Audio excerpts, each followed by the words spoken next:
नमस्कार, बेस्ट टीव्हीच्या बेस्ट वार्तापत्रात आपलं सुरुवातीला स्वागत। वळूया हेडलाईन्सकडे।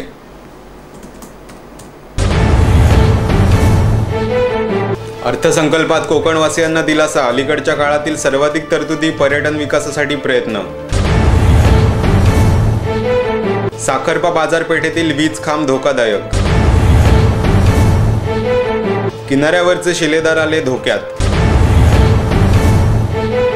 रत्नागिरीत लवकरच नवा ट्रॅफिक प्लॅन होणार तयार। आणि हापूसची चव सर्वसामान्यांसाठी कडूच। तर वळूया सविस्तर बातमीपत्राकडे। अर्थसंकल्पात कोकणवासियांना दिलासा, अलीकडच्या काळातील सर्वाधिक तरतुदी पर्यटन विकासासाठी प्रयत्न, बंदर जोडणीसाठी भरीव निधी। राज्याचे अर्थमंत्री सुधीर मुनगंटीवार यांनी मांडलेला अर्थसंकल्प हा कोकणासाठी चांगला अर्थसंकल्प आहे। सिंचनाच्या तरतुदीसाठी काही रक्कम कोकणाला मिळणार असून अलीकडच्या काळातील सर्वाधिक तरतुदी या अर्थसंकल्पात करण्यात आल्या असून पर्यटन विकासासाठी राज्याचे प्रयत्न तसेच जिल्ह्याला लाभलेल्या विस्तीर्ण समुद्र किनाऱ्यासाठी येथील बंदरांना जोडण्यासाठी भरीव निधी। अर्थमंत्री सुधीर मुनगंटीवार यांनी शुक्रवारी सादर केलेल्या राज्याच्या अर्थसंकल्पात सर्वांसाठी काही ना काही देण्याचा प्रयत्न करत लोकप्रिय बजेट सादर करण्याचा प्रयत्न केला आहे। कोकणाचा विचार करता अलीकडच्या काळातील सर्वाधिक तरतुदी करण्यात आली असून काही प्रमाणात कोकणवासियांना दिलासा मिळाला आहे। पर्यटन विकासाला सर्वाधिक प्राधान्य देताना त्यासाठी स्वतंत्र कंपनी स्थापन करण्याची महत्त्वपूर्ण घोषणा अर्थमंत्र्यांनी केली आहे। मात्र सिंधुदुर्ग जिल्ह्याच्या पदरात भरभरून झुकते माप अर्थमंत्र्यांनी टाकले असून तुलनेत रत्नागिरी जिल्ह्याकडे दुर्लक्ष झाले आहे। बंदर जोडणीसाठी 70 कोटी, आंब्याची समुद्रमार्गे वाहतूक, काजू उद्योगाला बळकटी, कोळंबी वीज उत्पादन केंद्र, शामराव पेजे आर्थिक विकास महामंडळाला 200 कोटी, पर्यटन विकासासाठी 100 कोटी, सिंधुदुर्ग व रायगड किल्ल्यांचा विकास अशा एकच नव्हे तर अनेक विकास योजनांवर निधींची तरतूद या अर्थसंकल्पात कोकणासाठी करण्यात आली आहे। आघाडी शासनानंतर प्रथमच कोकणासाठी मिळालेली ही भरीव तरतूद म्हणावी लागेल। बांबू लागवड ही कोकणातील शेतकऱ्यांसाठी पैसे मिळवून देणारी वनशेती आहे। यासाठी 50 कोटी रुपये एवढी रक्कम राखून ठेवण्यात आली आहे। सह्याद्री पट्ट्यात मोठ्या प्रमाणात बांबू लागवड होत असते। सर्व स्तरातून मोठी मागणी येत आहे। शेतकऱ्यांना किंमत देणारे हे पीक आहे। कोकणात या अनुदानाचा मोठा लाभ मिळण्यास मदत होईल। कर्करुग्णांना दिलासा, गवंडी प्रशिक्षण, रत्नागिरी न्याय, वैद्यक प्रयोगशाळा, बंदरे जोडणारा प्रकल्प यासाठी 70 कोटी रुपयांचा निधी देऊ करण्यात आला असून या योजनेतून रत्नागिरीतील जयगड बंदर डिंगणी येथे कोकण रेल्वेशी जोडले जाणार आहे, तर रायगड जिल्ह्यातील दिघी बंदर रोहा येथे रेल्वेशी जोडले जाणार आहे। त्यामुळे निर्मितीला प्रचंड वाव मिळेल। एकूणच राज्याचे अर्थमंत्री सुधीर मुनगंटीवार यांनी आघाडी शासनानंतर प्रथमच कोकणवासियांना दिलासा देणारा अर्थसंकल्प सार केल्याने कोकणी जनतेच्या मनात निश्चित सहानुभूती निर्माण होईल। मात्र त्याची पूर्तताही त्याच गतीने होणे गरजेचे आहे। तर वळूया पुढच्या बातमीपत्राकडे। साखरपा बाजारपेठेतील वीज खांब धोकादायक। जिल्ह्यातील महावितरणाने बसवलेले विद्युत खांब अनेक भागात धोकादायक झाले असून ते बदलण्याची मागणी जनतेकडून केली जात आहे। रत्नागिरी जिल्ह्यातील हजारो विद्युत खांब पूर्णपणे सडले असून ते बदलण्याची मागणी जनतेतून केली जात आहे। असे सडलेले खांब साखरपा बाजारपेठेत असून हे खांब न बदलल्यास मोठा अपघात होण्याची भीतीही व्यक्त केली जात आहे। बाजारपेठेतील केतकर यांच्या घराशेजारी तसेच रत्नागिरी शहरात पावस ग्रामीण भागात जाकादेवी परिसरात अनेक खांब सडलेले असून रत्नागिरी जिल्ह्याची स्थिती दयनीय बनली आहे। रत्नागिरी जिल्ह्यात सुमारे 3 ते 4 हजार विद्युत खांब पूर्णपणे सडलेले असून ते पावसाळ्यापूर्वी बदलण्यात यावे अशी मागणी केली जात आहे। तसेच महावितरणाचे वाढलेले दर यामुळे सर्वसामान्य जनता मेटाकुटीला आलेली आहे। पूर्वी 3 महिन्यानंतर बिले येत होती, मात्र महावितरणाने आता धंदाच काढला आहे। यासाठी महावितरणाला टक्कर देऊन पर्यायी व्यवस्था होणे गरजेचे असल्याचेही जनतेतून बोलले जात आहे। कारण पूर्वी जनसामान्यांच्या सेवेसाठी असणारे महावितरण आणि कर्मचारी जनतेची लूट करत असून महावितरणाला शासनाने पर्याय उपलब्ध करावा अशी मागणी जोर धरू लागली आहे। पूर्वी BSNL मार्फतच टेलिफोन सुविधा होती, मात्र अनेक खाजगी कंपन्या आल्यानंतर चष्म्यातून न पाहता डोळे वटारून पाहणाऱ्या BSNLला आता नमते घेत जनतेसाठी अनेक योजना द्याव्या लागल्या। यासाठी महावितरणालाही अशाच पद्धतीने पर्यायी प्रतिस्पर्धी उभे राहिल्याशिवाय महावितरणाचे दर कमी येणार नाहीत। तसेच महावितरण जनतेची या सडलेल्या पोलामार्फत कुचंबणा करत आहेत तीही थांबणार नाही।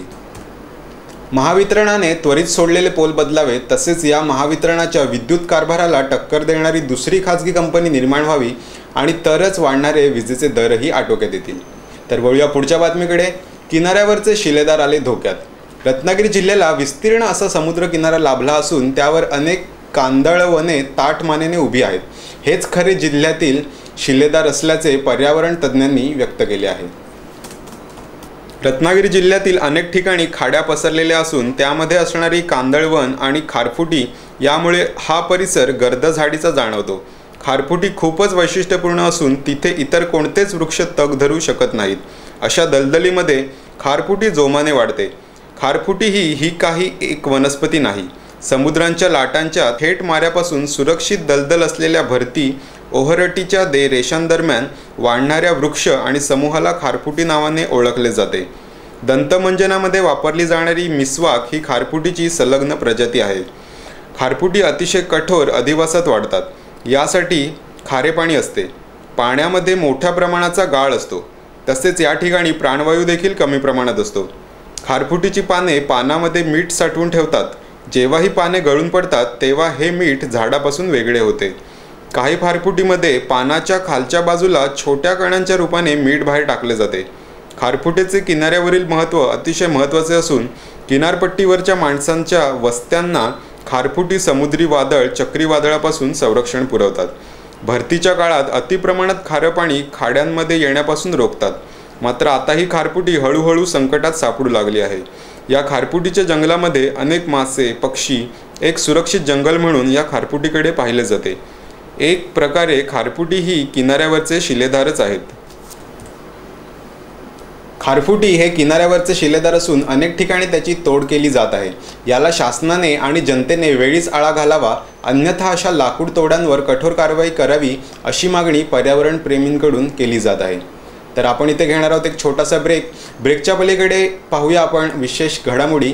तुम्ही पाहत रहा बेस्ट टीव्हीचे बेस्ट वार्तापत्र, प्रत्येक पाऊल खात्रीचं, एक नजर सत्यावर।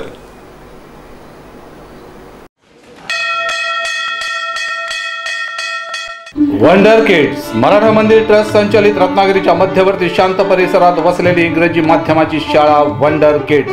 शहराच्या मध्यवर्ती ठिकाणी सर्वांना सोयीची, स्वच्छ आणि सुरक्षित शाळा वंडर किड्स।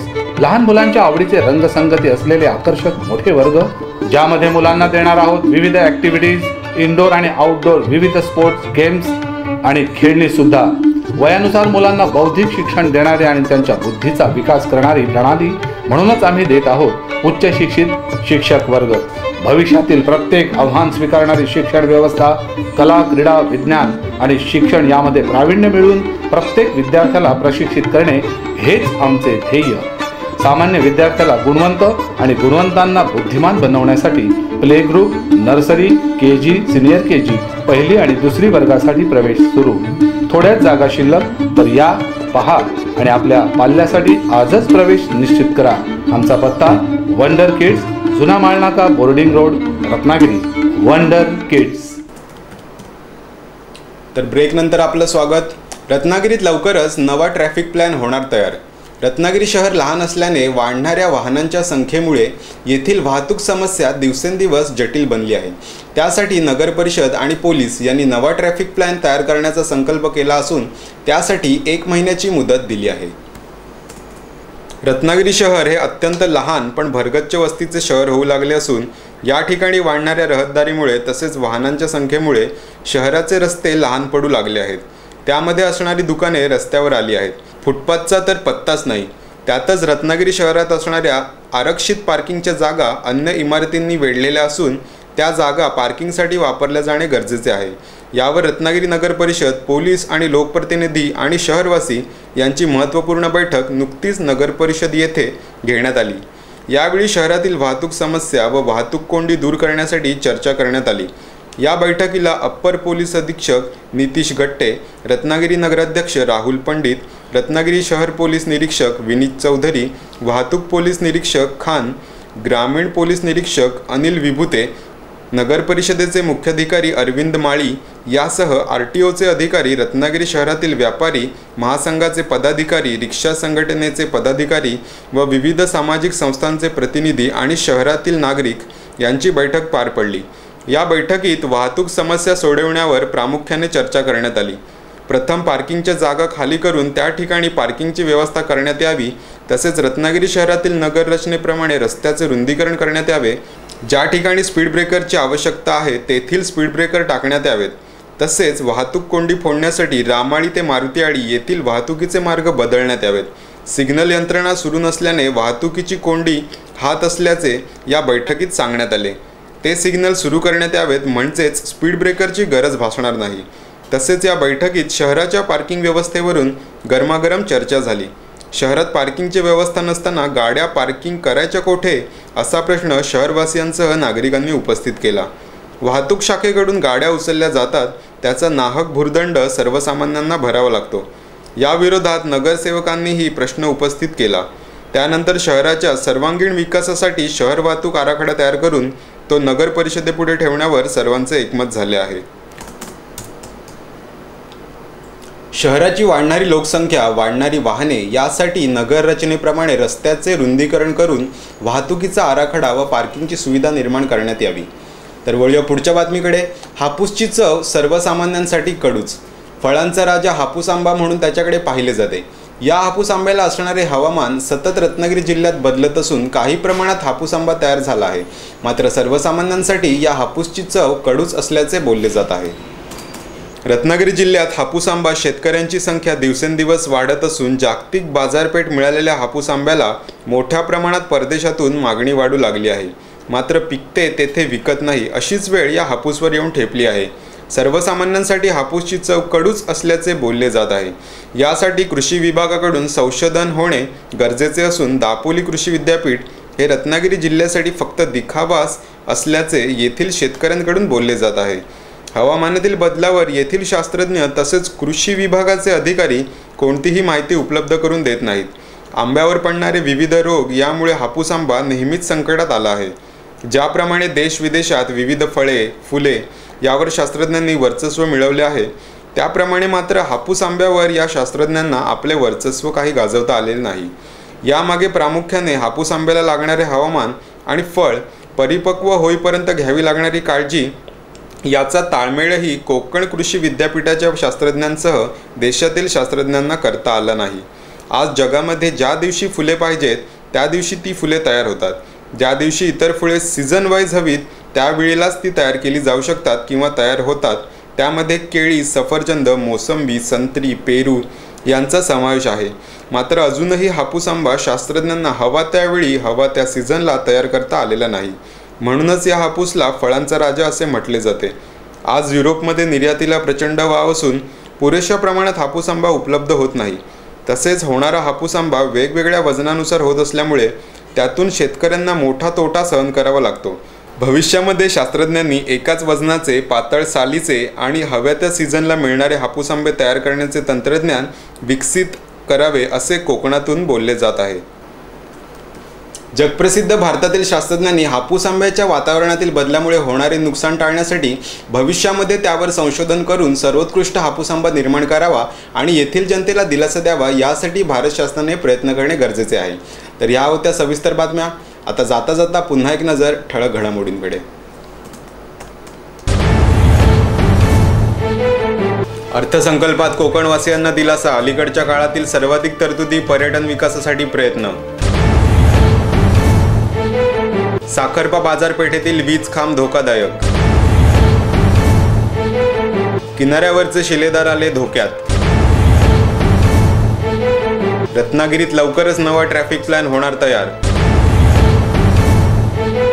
आणि हापूसची चव सर्वसामान्यांसाठी कडूच। तर या होत्या आजच्या सविस्तर बातम्या।